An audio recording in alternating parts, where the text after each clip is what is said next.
hanımefendiler, beyefendiler ve sevgili çocuklar. Yolculuğunuzun rahat ve keyifli geçmiş olduğunu umuyoruz. Emniyetiniz için kemer ikaz ışıkları sönünceye kadar lütfen yerinizde kalınız. Kemerinizi bağlı tutunuz ve başüstü dolaplarını açmayınız. Tüm elektronik cihazlarınızı kullanabilirsiniz. Uçak park pozisyonuna ulaştığında başüstü dolaplarını açarken dikkatli olunuz. Star Alliance üyesi Türk Hava Yolları ile uçtuğunuz için teşekkür ediyor. Sizlerle yeniden karşılaşmayı diliyoruz. Ladies and gentlemen and dear children, we hope that you had a pleasant flight. For your safety, please remain seated with your seatbelt fastened until the seatbelt sign has been turned off, and do not open the overhead bins. You may use your electronic devices. Please be careful while opening the overhead bins when the aircraft reaches its final parking position.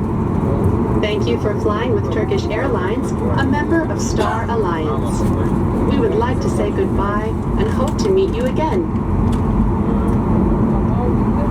Sayın yolcularımız, uçağımız henüz park yerine ulaşmamıştır. Lütfen kemer ikaz ışıkları sönünceye kadar yerinizde kalınız. Kemerinizi bağlı bulundurunuz ve başüstü dolaplarını açmayınız. Teşekkür ederiz.